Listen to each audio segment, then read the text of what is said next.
This fresh coat of the startup life has been sprayed on nice and smooth by Wagner and the Flexio series of paint sprayers. Startup Nation, my wife decided she wanted to rehab her childhood home. The goal was to fix it up and invite a nice family to rent it out. We knew one of the biggest jobs we had to undertake was painting. However, from the walls, the cabinets, and even the siding outside, it was going to be a big task. As entrepreneurs with a company to run, we knew this was going to take up a lot of our time, which is why we decided to get a paint sprayer.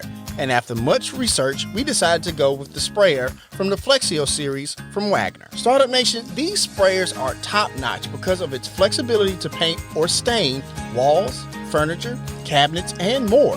It's 10 times faster than using a paintbrush, which was a big selling point for us. And you can paint or stain right from the can. It's also easy to clean in 5 minutes, and being great for indoor and outdoor projects, a paint sprayer from the Flexio series clearly needs to be part of the arsenal in your garage. So if you're ready to stain your deck, or like me, fill your daughter's request of a bubblegum pink room, up your game with a paint sprayer from the Flexio series by Wagner. Take it from me, your time will thank you. It's time to be about that life, the startup life. Here's your host, Dominic Lawson. All right, Startup Nation, so I hope you're ready to receive some value today. My name is Dominic Lawson, and this is The Startup Life, the show for entrepreneurs and career-minded professionals. You know, Startup Nation, as we continue to social distance, we are becoming more and more reliant on things connected to the web. We're talking about the Internet of Things, from virtual school, the whole nine, right? But unfortunately, that also means we're going to come across a few bad characters to take advantage of that, which is why we have a really great guest to help us out with that. He is, give me just a second, sorry. He is a computer scientist, entrepreneur, and angel investor. He's a graduate of the University of Wisconsin, Go Badgers, and he is also the chairman and CEO of Gillware, which provides cyber risk assessments, data recovery, incident response, and digital forensics services. He is Brian Gill. B. Gill, what's up, man? Dominic, what is up? Man, look, man, you know, man, look, man, we're just all out here surviving, man. Just all out here surviving. You know what I mean? Yeah, it is it's a challenging year in a lot of different ways, no doubt. That is very true. That is very true, man. So I'm glad to kind of have you on the show, man. You ready to pour some knowledge in the Startup Nation today? Because we can definitely use it. All right, let's do it. So first things first, man, let's start with your origin story, if you don't mind, good sir. Sure. So got my computer science degree. This was during the first kind of pets.com internet bubble 1.0. Right. And I jumped out to California and played in the startup game, worked at a bunch of different companies. A couple of them survived. Most of them exploded. Learned a lot about what to do, but more what not to do. Gotcha. I was on the more technical side of things, the software architecture side of things, sure, not the strategic part of the business. Right. But I saw a lot of these problems happening around me, and had some disagreements with some of the fundamental decisions that were being made. Didn't have confidence to bring those concerns up to probably who needed to hear them, if they'd even listen. Who knows? Understood. But I didn't try. But when the whole internet collapsed and the whole economy collapsed, I had not lost that entrepreneurial bug, but I did leave California because I knew I wanted to start my own company and kind of live or die by my own sword. Understood. But I didn't see any real point to doing it, where rent on like a 15,000 square foot facility was going to cost me $250,000 a month. Right. So came back home to Badgerland and, bopped around a little bit, but started a company with two of my, best friends in the world, a guy named Dr. Greg Pfeiffer and my brother Tyler. And we started a company called Gillware, which I'm actually running right now, like 18 years later. And it's basically a disaster recovery company. Now, when a lot of people hear disaster recovery, they actually think about prevention. The company I'm running right now, we're the firefighters because a disaster happened. Right. And people need desperate help right now. That's a great analogy. So we started that company and it's primarily an IT services company, but it's just dealing with buildings on fire all the time and data loss situations that'll, make you cry or make some of our clients cry anyways. Absolutely. And so we've been helping them out for like, again, roughly 18 years. About 2 or 3 years into that business, we started 2 different other startups. One of them we called Gillware Data Services. It was a cloud backup and a data analytics company. We ended up selling that company to a company out of Draper, Utah called StorageCraft about 5 years ago. And then at the same time, we also, with my buddy Greg, he had his PhD in nuclear engineering and he had some ideas. And we started a company called Phoenix Nuclear Labs. And I served on the board for about 5 or 6 years. Eventually, one of the last things I did on their board was we basically voted to spin off a little company called Shine Medical Technologies. And I've got, almost no association day to day with these companies at this point, but they've been kind of crazy success stories here in Wisconsin. Phoenix, they make these basically these neutron devices, these kind of neutron ray guns, and they have all kinds of crazy utilization across tons of different industries. But they've got about 100 employees here in Wisconsin, and they definitely have. They probably raised, I don't know, ballpark $40 or $50 million of venture capital. Their spinoff, Shine Medical Technology, everybody's going to hear about this company in the next couple of years, and it's going to make global news. This company has raised, again, ballpark, probably 400 million of VC at this point. Wow. Including, they just released a couple days ago that one of the biggest investment houses in the world just invested like $40 or $80 million, and they make medical isotopes. So they use Phoenix's neutron ray beams to basically make nuclear medicine. It's kind of a crazy story, but and then about 5 years ago, Gillware started a digital forensics company that we called Gillware Digital Forensics.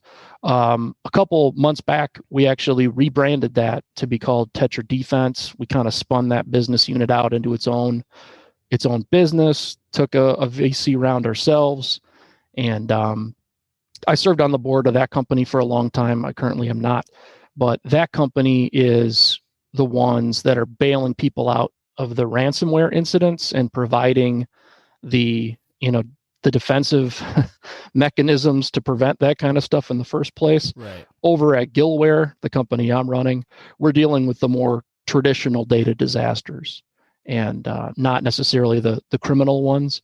But, that's my origin story, my life story. I basically exist to, kind of tackle hard problems and help people and businesses through crises. Gotcha. Thank you for sharing that. And I definitely want to dive into that, but I want to go back a little bit to you moving to California and stuff like that, right? Because one of the things that I keep hearing from people who have like a tech idea or app idea, and they keep saying, "Oh, I got to go to California. I got to go to the Valley," right? But you decided to go, back to Badgerland, as you said. But like, I guess I'm curious, what would you say to somebody who just feel like they're just gung ho on going to California, besides scaring them off with, that facility that's going to cost $250,000 a month? But, what would you say to them to convince, like, hey, you don't really have to go to California to do this thing if you don't want to? Well, I think for me as a young person, it was really just about shaking up my own, my own little prison that I think we all get in these habits. And for me, jumping on a plane, getting a one-way ticket, flying to California without a job, without a map, without a clue, right? Without a friend. Like gotcha. I didn't know anybody out there, not a single human. Gotcha. Didn't have a single friend, knew nothing, to the point that my first apartment that I rented, Again, this is kind of an embarrassing story, but I got off the plane at SFO, thought I was in San Francisco, and got my rental car and saw a place for rent and went in and rented it because I didn't see the point in staying in a hotel. Gotcha. And then I realized, oh crap, I am like an hour away from San Francisco. Luckily, it was only like a 3-month rental. Right. But it's for me, it was important because all of those things in your life, whether it's at the time like some weird, relationships or some responsibilities outside of your professional career, or again, habits, good or bad, surrounding yourself with some folks that, how you spend your time sometimes or waste your time sometimes. For me, it was about moving and breaking all those barriers, challenging myself to focus on my career. Gotcha. At a point in my life where I didn't have kids and mortgages and all these responsibilities that we build through our lives, right? Of course. So for me, I would never discourage somebody from moving. Now, again, I did the math in like 2002 when the economy was in shambles, and it didn't make any sense to start a new venture out there. Gotcha. Part of it was because I was kind of hell-bent on not taking venture capital or angel investment. I wanted to own. Because I guess that does make a difference. Because you want to be, at least back then for sure. Right. Like if you wanted to go pitch an idea to a couple of dozen angel investors or VCs, and you wanted to maximize your chance to get some investment in your company and in your idea and not have to lose a tremendous amount of equity, that was definitely a great place to do it. But I was kind of over it. Some of the companies I was with, the last company I was with had had basically the rug pulled out from under it. We had funding, we had raised our Series B, things were going okay. But when the economy went to hell, they basically just stopped writing the checks. Gotcha. And I was like, whoa, like 6 months back, like you agreed to invest like $25 million in our business. And then they were like, kind of just kidding. And again, like those legal contracts and what these people can do, when they have all the power, they can write in whatever they want into these investment contracts, right? Gotcha. Yeah. And they can say, oh, by the way, anytime we want, we can stop writing checks. Right. And it's like, oh, okay. But don't worry about it. That'll never happen. Well, it did. Right. Exactly. Right. Exactly. So I'm like, what can I bootstrap? What can I start with, like the $100,000 I have in my checking account that I had squirreled away out there? Right. Like what can I start with that where me and my business partners are going to own 100% of it? And, I've never taken any equity or any investor for Gillware Inc., the parent company or whatever you want to, the origin company of a lot of this stuff. Now, obviously my attitude, I was feeling really petulant back then. And I did not want anybody sitting on a board telling me what to do as CEO. Right. And pushing me in any direction I didn't want to go. And I didn't want anybody to be able to yank the rug out from under me. My attitude has definitely softened and changed over the years. Still super important to know who your investors are. Of course. You have to know, and super important to have some shark lawyers on your side reading all these contracts. Right. Because those check writers they're looking out for number one. They want to see, that investment, kind of, 10X or whatever, but they're definitely looking out for number one. So I definitely understand that. Well, in the ones that are kind of pooling money of smart people, like, so those like highest end, angel groups, they have a responsibility, a fiduciary responsibility to get every nickel they can for the money that people invest. Right. Sure. Right. And there's a little bit of a battle that happens, and, you have to be able to, the only solution when you're on this end trying to ask for money is you got to have competition.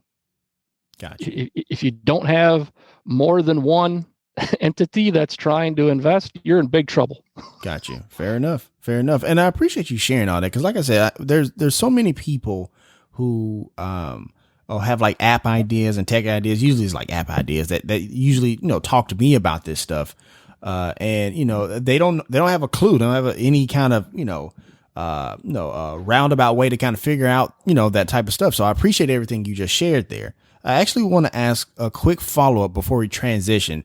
Because you talked about being out there in California, and around like the mid 90s. This is kind of where the commercial use of the internet is really starting to take off. I think in 94, 95 is when you could actually start ordering a pizza from Pizza Hut online. You know what I mean? Kind of talk about the atmosphere around that time. So, you get to California and stuff like that. What's the entrepreneurial atmosphere, the work atmosphere like at that time? Is it different from what it is now? Is it pretty much the same? Kind of share with me a little bit about that.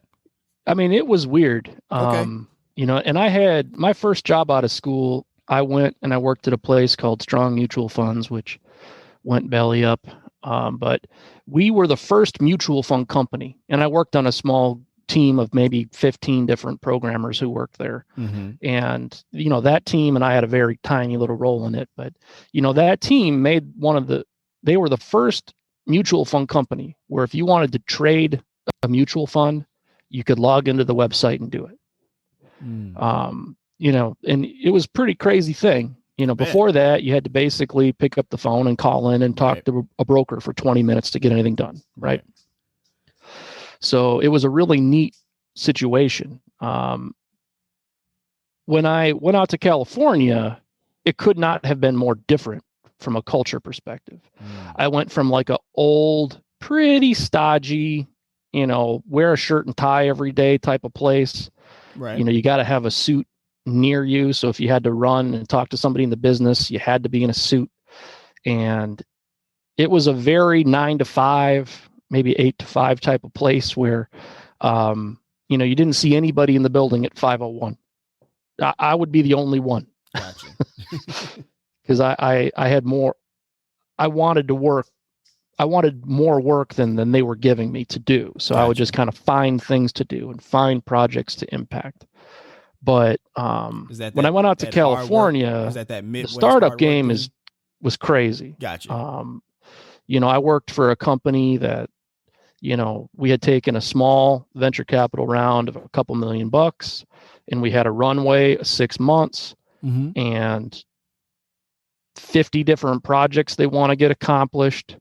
And if you went home at like midnight, you were a slacker.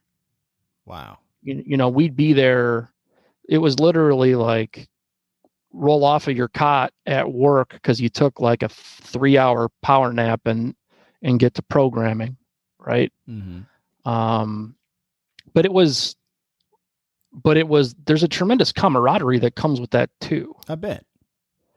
And there were people from all over the place. I mean, I was coming from a pretty stodgy old financial services company in Wisconsin. This was not a incredibly multicultural experience.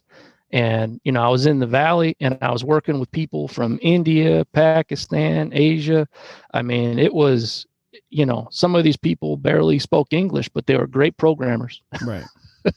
And we all were working together shoulder to shoulder for 16 hours a day, including like some in a push 8-10 hours on Saturdays and Sundays. I mean, it was interesting. And again, I learned a lot. Those companies didn't make it for a lot of different reasons, right? But it wasn't because of the work ethic,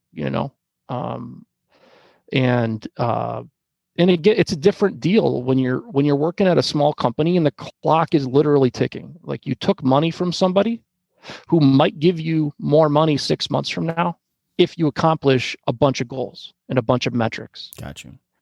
And there's the Grim Reaper, and he's there looking at you every day, right? If you miss those goals, well, your CEO is going to go to that quarterly investor meeting and it's not going to go well. Right. And it's a really, it's an interesting way to try to make a living versus working in kind of traditional, normal jobs. For sure. Thank you for sharing that. So I want to talk about a little bit about what you do at Gillware, because you were talking about how you help, companies and organizations kind of, do that data recovery piece. I know there's a technical side part of it, but kind of talk about that human part, because I mean, there's one thing to get the data back, but there's also the point right before you get the data back where, you have to kind of assure them like, this is what we're going to do. We have a plan. It's okay. Because you have to give them that peace of mind. Kind of talk about that part, Brian. Yeah. I mean, the technology part is hard, and it's always been hard because you have all these, storage companies that are pumping out ridiculous hundreds of different products a year. Right. They fail in a multitude of different ways. There's no owner's manuals. That part's always been hard. But it's more of a challenge for sure on the relationships with the clients and in managing their expectations, in communicating timelines, and communicating pricing, and helping them line up for reintegration, and preparing them for the fact that sometimes we don't get the data back. This is not we picked a game. We're firefighters, and sometimes when we get there, the building is burned to the ground already. Right.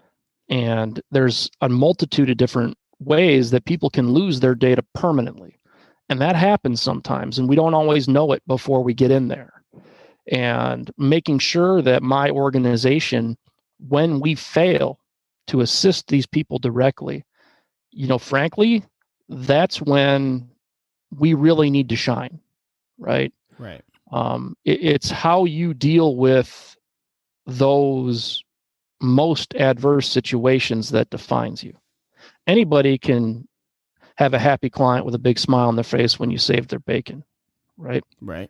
How you deal with professionally communicating exactly what happened and exactly why Gillware and nobody can help you get this data back, explaining why it's permanently gone forever, regardless of your budget, so that they understand what happened, and letting them have all those human emotions and venting.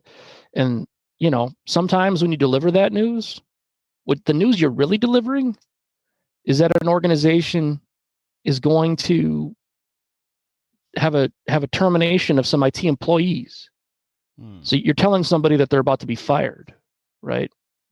Because it was their responsibility to protect this data and to back it up and to audit it and to be there. And they fell down as an organization. And sometimes you're talking to a managed service provider who has built a business for 10 years, and they were hosting 30 other businesses' data on a platform, and something horrific happened. And, all of that data is gone. And you're talking to a business owner whose successful business, a successful entrepreneur, Right, who just watched his business evaporate. That's rough. It can be really tough. Right. Luckily, it doesn't happen very often. I mean, 19 times out of 20, we're going to be able to assist, and we're going to come out the other end of that dark tunnel with a little bit of light, but it's not always there. But that's our challenge. That's our biggest challenge, is making sure that we set the expectations appropriately for success rates, for feasibility, for timelines, for pricing. It's the human challenge is certainly bigger than the technological challenge. For sure. And that's why I wanted to ask you about that, Brian. Startup Nation, no matter what business that you're in, that human element is so important. You can be, super proficient in whatever your, field of endeavor or craft is, but that human piece is just super important. So I appreciate you sharing that, because I imagine that, there are probably countless stories that you have where that human piece is just so vital, where it kind of kicks in. Yeah, it's the humans that are your clients, right? And then the most important is the humans that work with you. Right, that's true. That's true. That human capital. If you don't have an amazing team of satisfied and happy humans working for, especially like a technology service organization, everything I was talking about is not going to happen. Right. So you have to take care of your own people first. They come before investors. They come before clients. You have to take care of your own people so that they can, on the back end, take care of your investors, and on the back end, take care of your clients. But if you don't start by taking care of the people that work with you, then you're not going to go anywhere.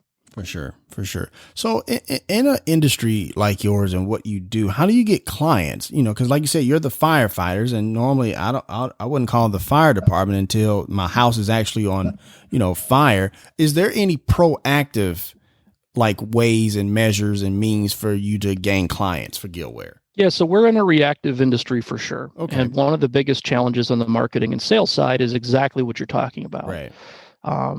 I don't have a sales team that's going to call up Dominic and say, hey, I want you to take my business card, and when you lose data sometime in the next 20 years, I want you to call me. Right.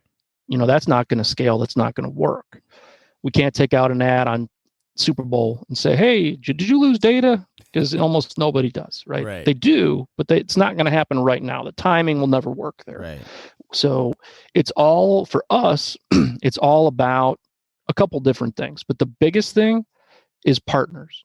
So we have roughly 1,000 strategic partners that they vary from very small, like 1 or 2 person little computer repair companies in Tennessee, all the way up to places like Dell and places like Micro Center, which, if you're one of the people listening that happens to be in one of the major markets where Micro Center has a place, I mean, that's like a computer nerd, heaven. Gotcha. It's just amazing going into Micro Center. But like, we have very tight relationships with these types of IT companies that are going to receive that 911 call, right?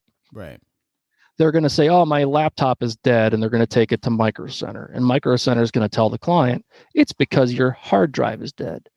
Do you have all the data backed up? And the client's like, oh, crap. And then they make that referral. So my business development and marketing efforts are really to attract partners, right? Gotcha. That are going to be in positions. And over at Tetra Defense, kind of our sister company that does the digital forensics, they're going to get most of their business, again, not by having something in the yellow pages that says, hey, did you get ransomware? Call this number now. It's really about relationships with cyber insurance carriers. And, most people are starting to get the memo, especially if you're an entrepreneur and your business is starting to become successful, or you've been at it 2 to 5 years and you've got like a dozen employees and things are going pretty good. If you don't have a cyber insurance policy, and if you don't understand your coverage, you're doing it wrong. Gotcha. As soon as push pause on this podcast right now, right. Get a meeting on the books with your small business insurance provider. And you need to understand, because if your business gets ransomware, what are you going to do? You might be surprised that your base business insurance probably ain't going to do nothing for you. All right, Startup Nation, so we're going to go ahead and take a quick break. We got to pay some bills. Once again, my name is Dominic Lawson, and you're listening to The Startup Life.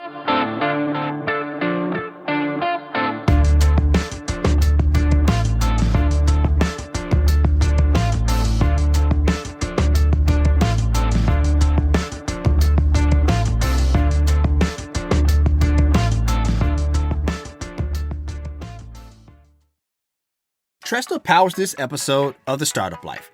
Okay, Startup Nation, I want to talk to you about our sponsor, Tresta.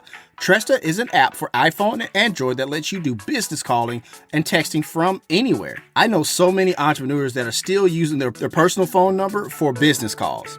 It can get complicated drawing the line between your personal and professional life. Startup Nation, this is the best business phone app out there. Whether you just need a business phone number or if your team is ready for a complete business phone system, Tresta is totally flexible and can grow with your business. And it's all unlimited calling, texting, and all of the powerful call management features like auto attendance, call recording, user groups, and more for just $15 per user per month. With Tresta, there's no contract, and you don't need any special hardware, just your smartphone you're already using. Tresta is easy to configure, so you can set everything up yourself, all online. avoiding all the hassle and high overhead costs of setting up a traditional business phone system, which is important because as entrepreneurs, we are always trying to cut cost and time. They're offering a 30-day free trial so you can see if Tresta's virtual phone system is right for you. Communicate smarter and more efficiently with Tresta. Start now at Tresta.com/startuplife. That's TRESTA.com/startuplife. The link is there in the show notes if you're listening on the podcast. Tresta, business communication simplified. All right, Startup Nation, welcome back as we continue our conversation with today's guest here on The Startup Life. Right. No, we've been hearing, especially a lot more lately in the past few years about, cyber insurance. But now, especially now more than ever with us social distancing and using Zoom like crazy, you know what I'm saying? It just seems like now more than ever is probably super important to put that in your entrepreneurial toolkit, Startup Nation. So make sure you take heed to Brian's advice and pause this episode and make sure you go ahead and talk to your business insurance advisor about that. Speaking of a Zoom and stuff like that, because we're starting to see that Zoom, as it kind of quadrupled in revenue based on last year's numbers and stuff like that, as they're kind of getting bigger, their vulnerabilities kind of started to show. People hacking stuff. People, anybody who just have a link can just kind of hop in and join a Zoom call. And especially now with virtual school going on, that's a bit of a problem. So I guess I'm curious, even at a small business level, what are some of those, besides cyber insurance, what are some of those other actionable items that small businesses kind of take to improve their IT security? Well, let's just talk about Zoom for 2 seconds. Let's do that. Yeah. So Zoom is a company that became a big target, right? And that's exactly why Microsoft had such a, has such a reputation for having, kind of a crappy security, is because they're the biggest target. Mm-hmm. If you're the biggest target, you're going to get hacked. It's just kind of the way it is. Right. And for business owners that are in healthcare or financial services or have any kind of other incredibly sensitive information, you're a big target. And the bigger target you are, the more you need to try to get ahead of it. Right. And as entrepreneurs, what a lot of people are going to experience when they go to get that first venture capital round, or when you're going to get that first call from an acquirer, is they're going to do a whole bunch of diligence on your company, and they're going to do a bunch of diligence into your cybersecurity. So this is not a situation where we're just worried about hackers. Right. We're also worried about investors or acquirers. Okay. So there's a whole bunch of good reasons to try to get serious about your security to the best of your ability. When you're a super small company, like pre-revenue, there are some basic things you can do that don't cost much money. The number one way that people get smashed is with user authentication. And basically you have a weak password, a bad password, the same password for everything. Your password is password, that kind of crap. So you want to make sure that you go to Amazon, buy a little device called a YubiKey, and that is how you're going to log into everything. It's a physical dongle. It's called the YubiKey because it is like a key. It's going to handle your password management for you, and it's going to get you out of a lot of these phishing attacks or a lot of these abilities for a bad guy to authenticate as you or one of your employees. They're like $50. If you got 6 employees, buy 12 of them, buy 2 for each person. So they have one and they back it up. And that way, if you don't have that key, you're not going to be able to log into your systems, to your operating systems, to your cloud services, right, to your banking, to your Google, to your email. Like, that thing is how you log in, and it's $50 and it's better than passwords. So just do that. You can also email security. Getting tricked, getting socially engineered is probably the biggest way that people get owned these days. And, you could buy for like $100 a month, maybe less. You can make an investment in a product like an Iron Scales. It's basically a platform that's going to plug into your email service provider that is going to have cloud sourced security. And what I mean by that is when a whole bunch of other companies all over the US, they see like a phishing email, they push a button that says, this email looks like phishing to me. And then Iron Scales is going to remove it from everybody's inbox before it gets there. Now, some of them are going to slip through, but if anybody at your company pushes that button to say, hey, this looks like a phishing email to me, it's just going to poof it from everybody's inbox. Gotcha. And then it also has some ability to do some social engineering training so that we can be on the lookout for fake emails, because some of them are super obvious. Some of them are, hey, you just won Publishers Clearinghouse, $80 million, call me now, or whatever. And it's pretty obvious to most people that it's bullcrap.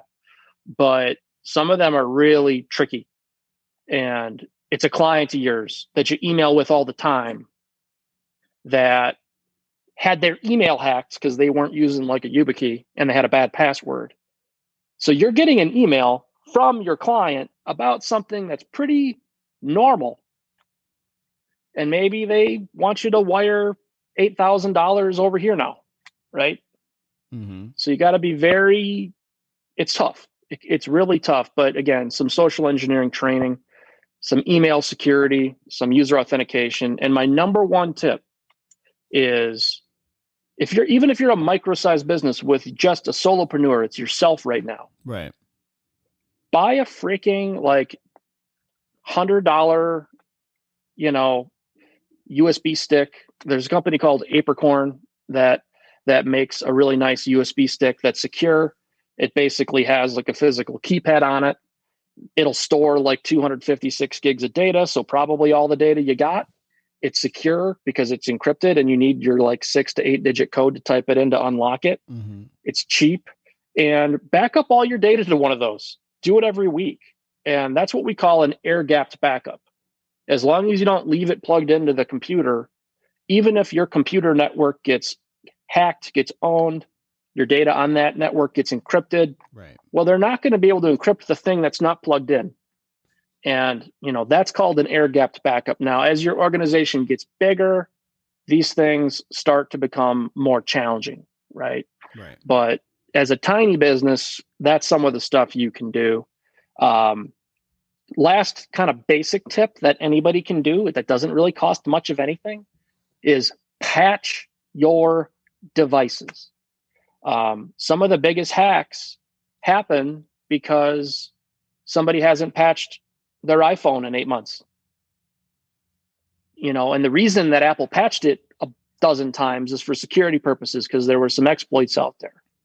And that's like a self-inflicted wound. Like when your smartphone or when your computer says, hey, I've got a security patch, or when a piece of software you use says, hey, I've got a security patch, you download it and you run it. And I know it's annoying, because especially like those of us who like run iTunes, it's like, why does this damn thing patch 7 times a month? Right. Right. It's super annoying, and I get it. But when you don't patch, you are leaving your systems open and vulnerable. Now, as soon as your business gets a little bigger, you need to make sure that you have a real firewall, a real piece of hardware called a hardware firewall between your little business network and the world. And when your employees are stuck at home working on COVID, like if I'm at home right now, and if I want to get on my business network, I've got to go through a 3-step challenge process where, yes, I've got a username and password. Then I've got a rotating digit that I have to type in that's on a dongle or on like a Google Authenticator. Right. Then my IP address at my house has to be in the whitelist.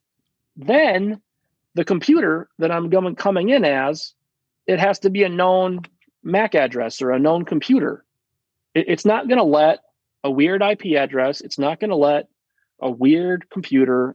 It's not going to let somebody from Slovakia attempt to log into our network. You got to have my username and my password. And my password is like 50 some digits and it's unique. It's nasty. Right. And then ultimately, I also have to have a rotating digit on my phone.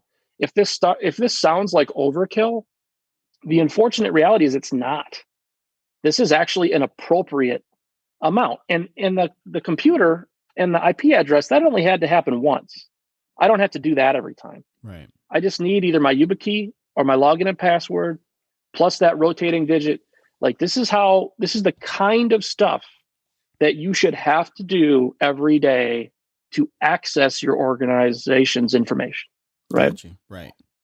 For sure. Thank you for sharing that. And, you know, in that same vein, I actually just kind of saw an article just now from The Diplomat, and it says that the U.S. Congress is mulling legislation around the Internet of Things. The move comes as China actively seeks to exploit IoT vulnerabilities as well as set technical standards. So basically, the U.S. government is trying to get in the business of kind of legislating some type of security infrastructure to kind of help protect against, you know, vulnerabilities, IoT, and probably a whole bunch of other stuff. What's your commentary on that? How you feel about the U.S. government kind of stepping in to kind of help with this, those vulnerabilities?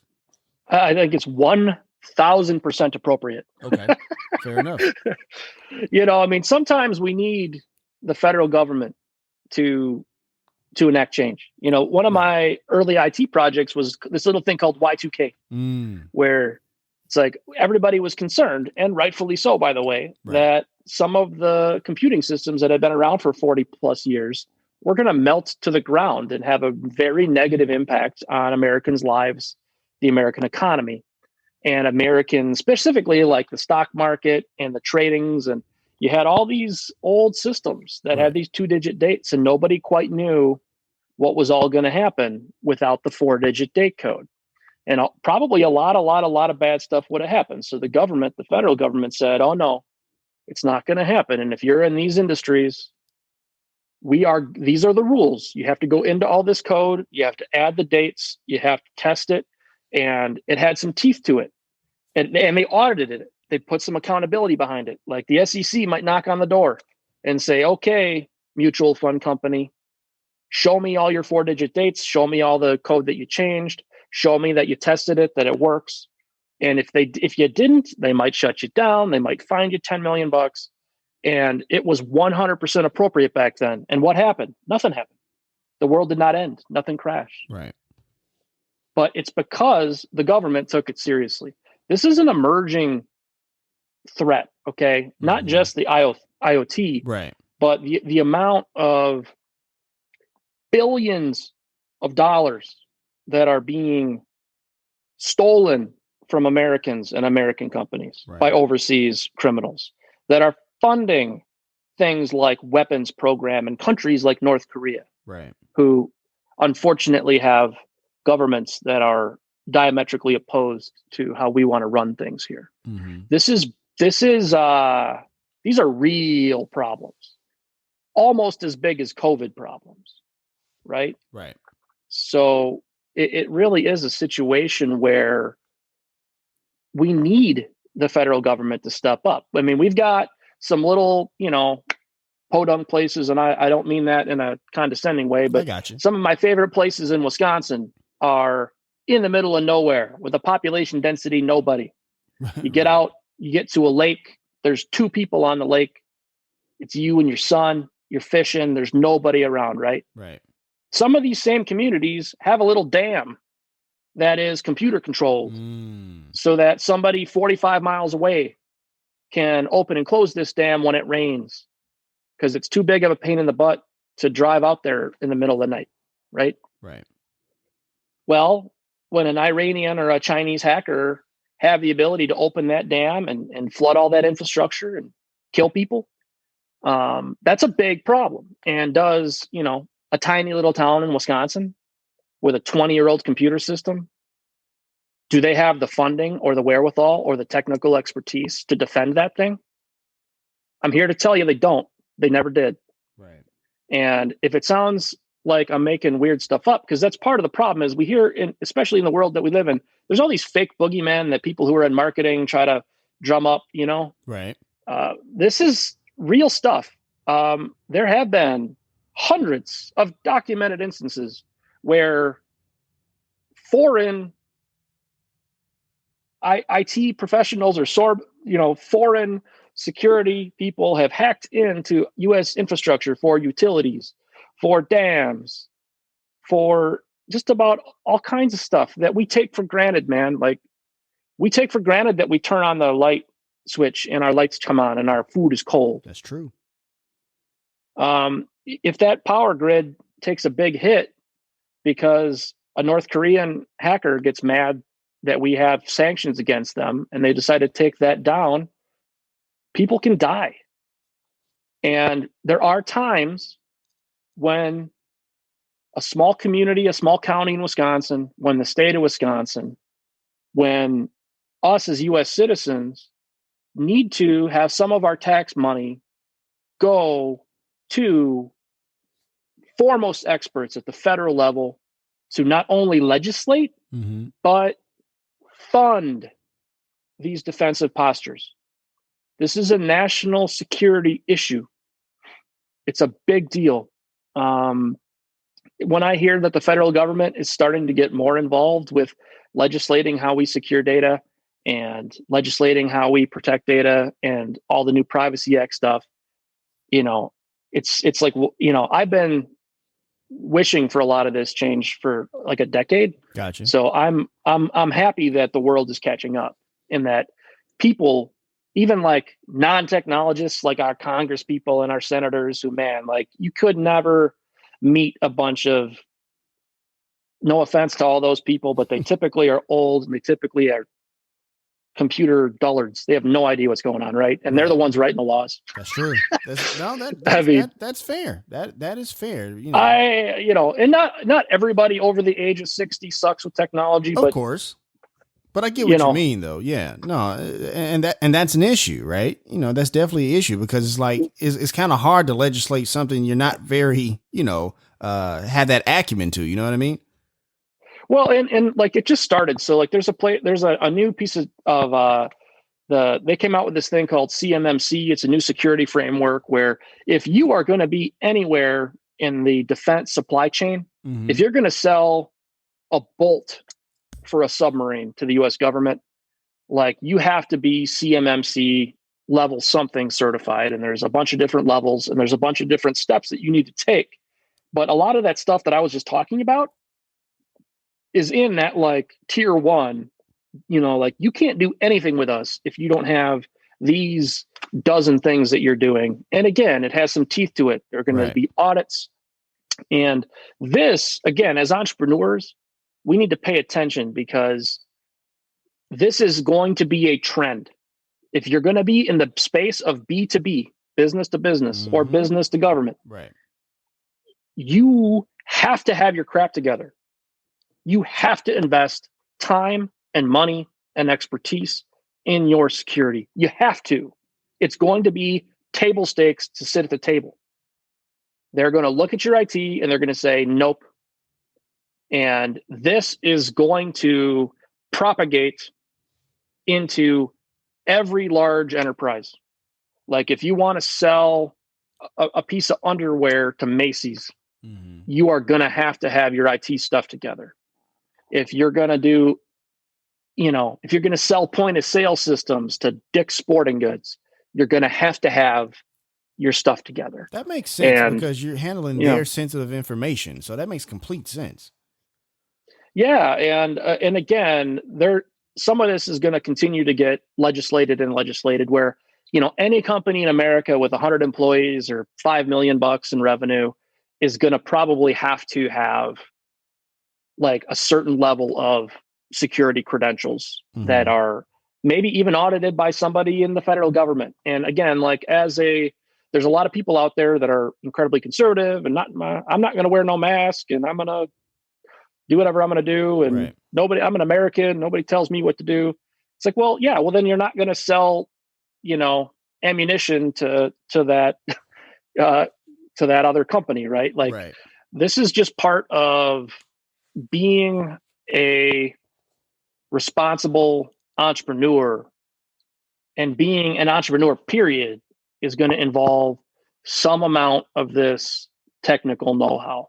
Sure. And again, like, when you're putting together your board of directors, and there might be a bunch of those older, stodgy folks with a lot of different business acumens and things like that, make one of those 5 seats somebody who's a technologist, who can be there in those early days to help guide those decisions. Because when you're designing your products, or you're designing your back end, when you're designing your networks, if you design all this stuff with security in mind, it is so much more efficient and so much cheaper than when you come in after 5 years of a crazy growth curve like a Zoom, and then say, oh crap, our stuff is really unsecure. And then it's really, really painful. Right. Right. For sure. For sure. Thank you for sharing all that. That damn example, I didn't even think about that, because I think a lot of times when we think about cybersecurity and securing the infrastructure of the internet and stuff like that, you tend to think about, like, you know, your population centers, your New Yorks, your LAs and stuff like that. But no, that's a legit issue. That can be a legit issue. So I appreciate you with I appreciate your commentary and making that connection and coloring that for us. I really appreciate that, Brian.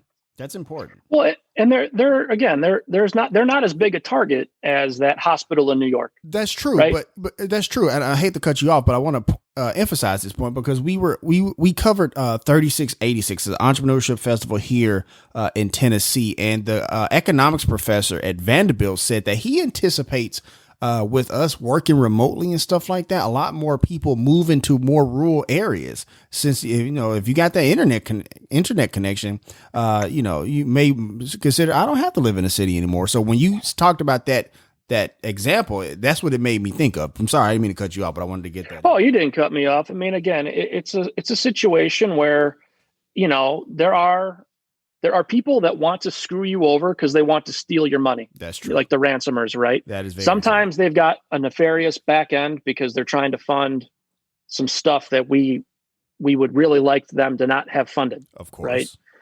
Right. Sometimes they're just criminals that just want a couple bucks. And if they can hack into your business, encrypt all your data, demand $250,000 ransom payment, and then you as a business owner are like, you've got a decision to flush all your business down the toilet, or come up with $250,000, or maybe call your, again, cyber insurance company to have them do it, right, to save your bacon.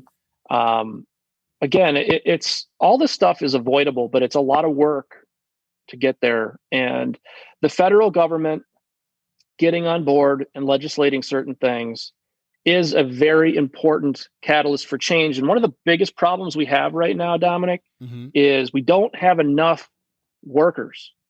There's, you know, we probably could use 2 million technologists in this country that have some cybersecurity chops. That's very true. I talk to a lot of educators who say that same thing, because that's where I imagine the bulk of that job pipeline, or workforce pipeline is going to come from. It's going to come from people really hammering down those STEM type of degrees and stuff like that. So I definitely know where you're coming from. Yeah, and specifically in cybersecurity, you know, so STEM, sure, we need to do better there. But you know, in some of these other countries where we are hiring these people from right now, they're starting these kids in cybersecurity programs when they're in 3rd grade. Fair enough. You know, and I'm not saying we do that, but it's certainly something where the federal government has a lot of authority when it comes to influencing and funding different research projects, different PhDs, different educational systems, different universities and technical schools. And they play a role in helping our populace transition from coal miners to something else sometimes, right? It's a legit national security issue. And it's in our security, and it's in our economic best interest. Sure. These jobs are there. For sure. And there's just not enough people with the expertise right now. And it's part of the problem. So I would love it if there was more funding for scholarships, if there were more programs to get computer programming and network security into tech schools all across America, getting them into those, you know, urban centers where, you know, it's not always super clear what career paths are open to people. Right. I mean, I'm telling you right now, if you've got 2 years of cybersecurity schooling, you are not going to have any trouble getting a job. Not just a job, a well-paying job, right, with benefits and upward mobility and high pay. I mean, if you're listening to this, like not exactly sure where your career is going to go, and you like computers, man, like 2-3 years from now, you could be an entry-level cybersecurity professional and really enjoying your life. Other than there's people, you know, you're doing battle with hackers all day and right. crisis management all day. And it does come with some downsides. Right. For sure. You're not working at the beach. But it's, right.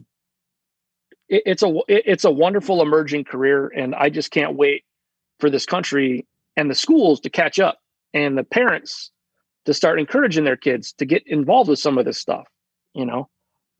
Right. For sure. For sure. Thank you for sharing all of that for sure. And we're actually going to start wrapping up with Brian Gill, Chairman and CEO of Gillware. Look, man, I just want to say thank you so much for all the content, and thank you for your commentary on that last piece. I think that was pretty good, and it was quite fascinating. But it's definitely something that we need to bring to the forefront of our thinking, of our mind. So I appreciate you sharing all of that. But right now, I'm actually going to turn the microphone over to you because given everything that's going on, there's a lot of people feeling discouraged right now. Give us some words of encouragement, Brian, if you don't mind, to kind of take us out for today. Well, your listeners are doing the right thing. You know, they're listening to Dominic, his words of wisdom. He's bringing on great guests. Congratulations on 200 plus episodes. Thank you, sir. You know, again, you're not wasting your time. You're not watching Netflix. No offense, Netflix.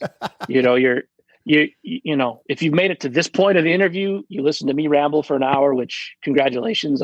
My wife can't do it. You know, we have to be grateful for what we got. You know, one of the best things for me as I got older, and certainly getting balder and fatter isn't great, but as we get more mature, the best part of my life is the increasing amount of gratitude I have on a daily basis for my clients, for my peers, for my kids, for high school sports that we don't have. All these things that if we're not careful, we take for granted. Right. And it's so easy to get distracted by politics and by disease and by, you know, the horrifying economy. And it's easy if you're like, you know, we're like, whatever, 6 months into this pandemic, and this could be a big catalyst for positive change in your life. If you take the opportunity to switch gears in your career, to think about that business idea and take a shot. When you're at the bottom, it's easier to take a shot, right? There's not so much risk when you don't have a job. If you have no job right now and you have an idea, you might as well give it a shot, because what's the harm, right? What's the downside risk? It can be a wonderful trampoline, and it doesn't feel like it in the moment, right? But we all are struggling, but part of that struggle comes with growth and comes with camaraderie. When you struggle with people shoulder to shoulder, that's when I've met my best friends in the world, is working hard when the chips were down. And that's when we find out who we are, and that's when we find out what we're made out of.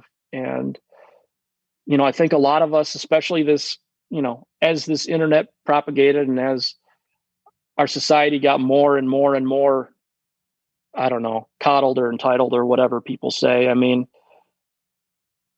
it's important that everybody faces adversity, and we're facing probably too much right now.